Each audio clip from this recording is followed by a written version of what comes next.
नमस्कार दोस्तों, stock market studies में फिर से एक बार आपको बहुत बहुत स्वागत है। तो आज मैं फिर से आपके सामने कुछ इंपॉर्टेंस कंपनी के अपडेट शेयर करने वाला हूं, तो वीडियो को पूरा लास्ट तक देखिएगा। और अभी तक अपने चैनल को सब्सक्राइब नहीं किया तो जरूर कर लीजिएगा। कंटिन्यूसली इन्फॉर्मेशन और अपडेट्स पाने के लिए चैनल के ऊपर बने रहिएगा। तो चलो देख लेते हैं कौन सा कंपनी है इस वीडियो के अंदर। फर्स्ट जो कंपनी है उसके बारे में चर्चा करूं, उसका नाम है वेदांता लिमिटेड। तो वेदांता लिमिटेड के बारे में बात करूं तो कंपनी के जो टोटल मार्केट कैप है 1 लाख करोड़ के आसपास है। देखिए, बहुत सारे लोग मुझे कमेंट्स किया, बहुत सारे दोस्तों ने मुझे कमेंट्स किया, सर वेदांता के ऊपर आपके क्या ओपिनियन है। देखिए, वेदांता के ऊपर मेरा ओपिनियन जो है भी इस कंपनी के ऊपर एज ए लॉन्ग टर्म के लिए नहीं सोचता हूँ, पहली बात। और दूसरी बात, जब ट्रेड मिलता है तो उसको ज्यादा से ज्यादा वेरीफाई करके काम करता हूँ। तो क्या फिलहाल के लिए कोई ट्रेड बना है कि जिसके लिए मैंने कोई एंट्री लिया हो? तो कि सारे पॉइंट्स मैं आपके साथ शेयर करूंगा, तो बने रहिएगा। और हाँ, मैंने क्यों इस कंपनी के ऊपर कंटिन्यूसली लॉन्ग टर्म के लिए होल्ड नहीं किया तो उसको भी इस वीडियो के अंदर बताऊंगा। देखिए, पहले वो बताता हूँ। देखिए, एक चीज को हम नोटिस करेंगे, वेदांता का जो प्रोमोटर है उनके जो टोटल जो प्रोमोटर के होल्डिंग्स है उनमें 100% होल्डिंग को वो क्या किया, प्लेजिंग कर दिया। अभी प्लेजिंग होता क्या है? प्लेजिंग का मतलब है, मान के चलिए आपकी एक जमीन है, ठीक है, और आप बैंक से लोन लेना चाहते हैं। तो बैंक आपको बोल रहा है कि आपका जो जमीन है उस जमीन को मेरे पास गिरवी रखो और उसके बदले में पैसा लेके जाओ, और जब आप पैसा मिटा देंगे तब वो जमीन आपको वापस हो जाएगा। तो उसी तरीके से कंपनी क्या करते हैं, कंपनी का जो खुद के जो शेयर है उस शेयर को वो क्या कर रहे हैं, किसी के पास गिरवी रखकर, चाहे वो बैंक हो और किसी भी व्यक्ति हो, किसी के पास, किसी भी इंस्टीट्यूशन के पास वो गिरवी रखकर क्या किया, पैसा उठाया। मान के चलिए कंपनी के बिजनेस में थोड़ा सा दिक्कत है, कंपनी का सेल्स नहीं हो रहा है, कंपनी का प्रॉफिट जनरेट नहीं हो रहा है, तो कंपनी का जो कर्जा है उसको इंटरेस्ट के साथ तो उसको वापस देना पड़ेगा, नहीं तो वो पैसा उसको, मतलब उसका जो शेयर है उसको वापस नहीं मिलेगा। तो 100% प्रोमोटर खुद अगर प्लेजिंग करके रखे हैं तो इसका मतलब प्रोमोटर को खुद के कंपनी के ऊपर भरोसा नहीं है। तो कल अगर डूब भी जाए तो इस कंपनी का प्रोमोटर तो यहाँ से निकल जाएगा। प्रोमोटर तो एक खुद के जो शेयर है उसको बेचना पड़ेगा, क्योंकि वो तो पहले पहले से ही गिरवी रखा है।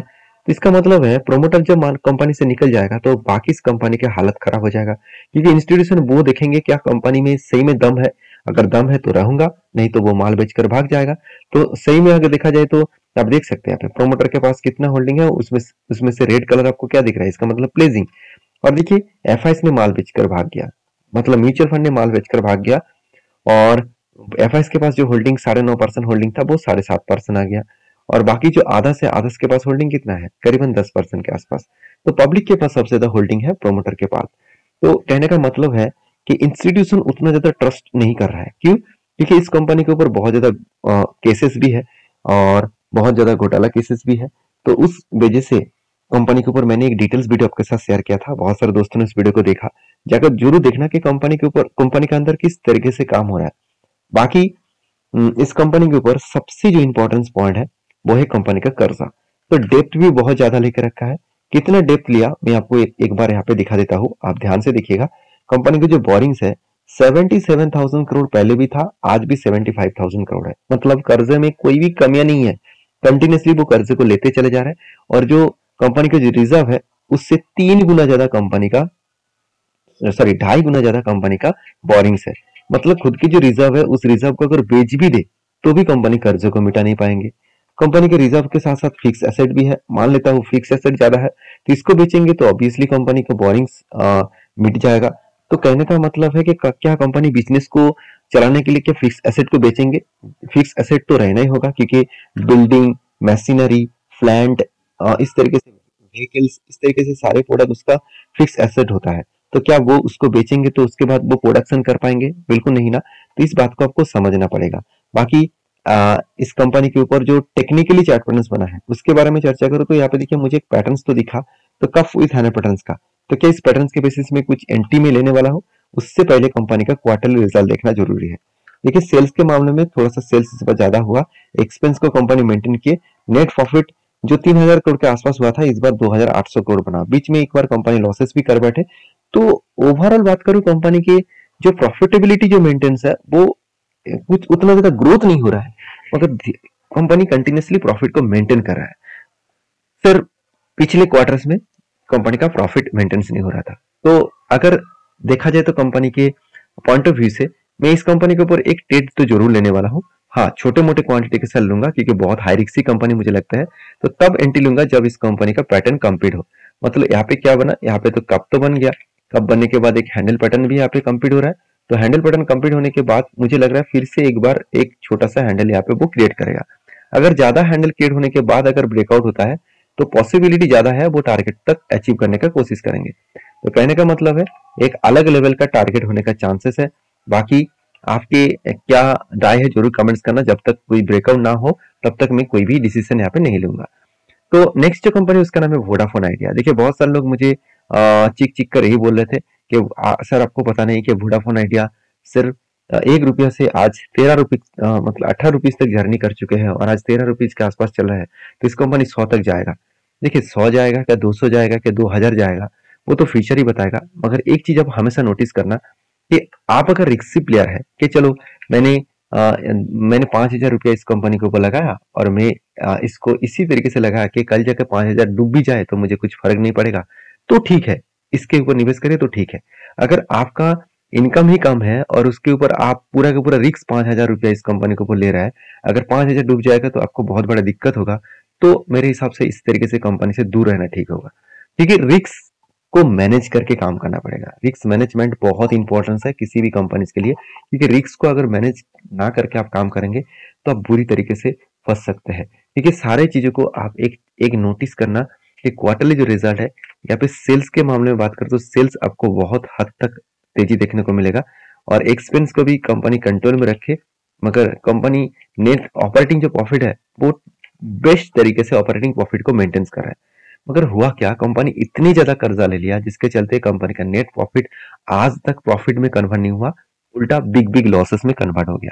तो इस बातों को आपको ध्यान देना है कि किसी भी कंपनी के ऊपर अगर आप काम करना चाहते हैं तो इस सारी चीजों को आपको एक बार वेरीफाई करके काम करना पड़ेगा। तो मैं ये नहीं कहूंगा कि वोडाफोन आइडिया फिर से खड़ा नहीं हो पाएंगे। देखिए आज वोडाफोन आइडिया का जो होल्डिंग है उनमें से ध्यान दीजिएगा, जो गवर्नमेंट है गवर्नमेंट के पास 33% होल्डिंग है। जो प्रोमोटर के पास सबसे ज्यादा होल्डिंग था उनको प्रोमोटर को बेचना पड़ा क्योंकि गवर्नमेंट का जो टैक्सेस है बहुत सारे लोन गवर्नमेंट से लेकर रखा था। तो गवर्नमेंट ने क्या किया, उन्होंने कहा मुझे शेयर दे दीजिए, कब आपका कंपनी बर्बाद हो जाएगा मुझे वो पता नहीं, तो इसलिए मुझे शेयर का परसेंटेज चाहिए। तो इसलिए 33% शेयर परसेंटेज गवर्नमेंट ने ले लिया। बाकी देखिए इंस्टीट्यूशन के पास कोई होल्डिंग्स नहीं है, पब्लिक के पास कुछ बाकी होल्डिंग्स पड़े हुए हैं।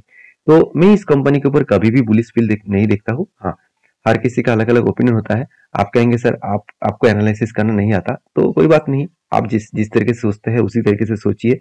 मैं कुछ रिक्सी कंपनी से दूरी रहता हूँ क्योंकि इस कंपनी के ऊपर एक ट्रेड तो बना था, बहुत शानदार तरीके से ट्रेड बना। देखिए एक रेंज ट्रेड बना था, मगर इस ट्रेड मैंने क्यों नहीं लिया, क्योंकि कंपनी छोटा है। दूसरी बात कंपनी 200 डेज मूविंग एवरेज के ऊपर इस रेंज बनाया था।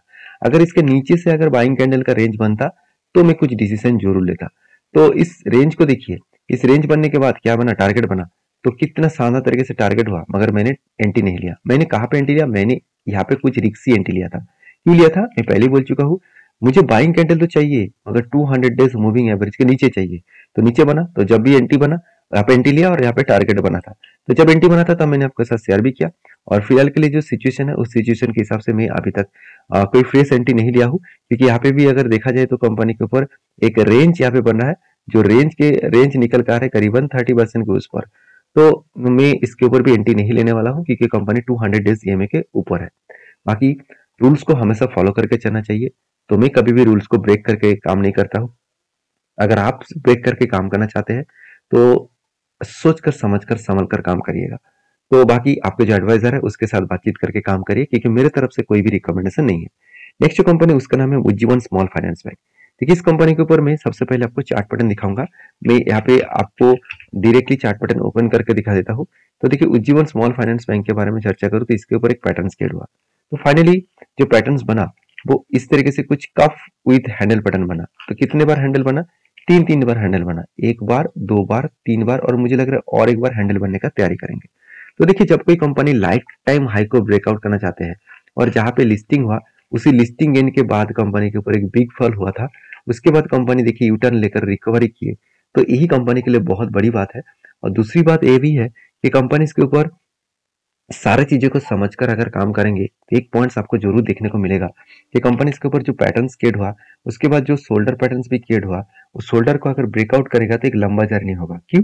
क्योंकि कंपनी वो लाइफ टाइम हाई को भी ब्रेकआउट करेगा और वहां से और भी ऊपर जाने का वो कोशिश करेंगे। तो उज्जीवन स्मॉल फाइनेंस बैंक का जो परफॉर्मेंस है वो आपको अभी ठीक ठाक देखने को मिलेगा, जिसके चलते मैंने इस तरीके से डिसीजन लिया कि जब भी इस लेवल को ब्रेकआउट करेगा तब मैं एंट्री लेने के लिए जरूर सोचूंगा। बाकी आपके क्या ओपिनियन है, आपकी क्या राय है, जरूर मुझे कमेंट्स करके बताना।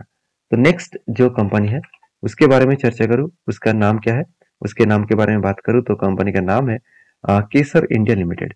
तो केसर इंडिया लिमिटेड जो एक छोटा सा कंपनी है, फिर भी इसका क्वार्टर रिजल्ट बहुत शानदार हुआ।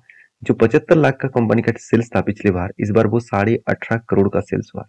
और कंपनी एक्सपेंस को मेंटेन करने के बाद नेट प्रॉफिट नेगेटिव था, इस बार पॉजिटिव में कन्वर्ट हुआ। तो इतने सारे पॉइंट्स जब पॉजिटिव में कन्वर्ट होते हैं तब उस कंपनी के ऊपर कुछ ना कुछ बड़ा डिसीजन मैनेजमेंट ले ही लेता है। तो इस बार मैनेजमेंट ने क्या डिसीजन लिया? बोनस देने का। 6:1, मतलब हर एक के बदले आपको 6 शेयर मिलने वाले हैं। तो जो लोग बोनस के शौकीन है तो इस कंपनी के ऊपर रिसर्च करिए, उसके बाद काम करिए। ऐसे नहीं कि ब्लाइंडली का कल जाकर एक के बदले 6 शेयर मिलेगा, इसको देखकर खुश होकर बाई कर लेंगे तो बुरी तरीके से आप फंस सकते हैं। बाकी आपके क्या ओपिनियन है जरूर मुझे कमेंट्स करके बताना। तो मिलते हैं नेक्स्ट वीडियो में, तब तक के लिए धन्यवाद।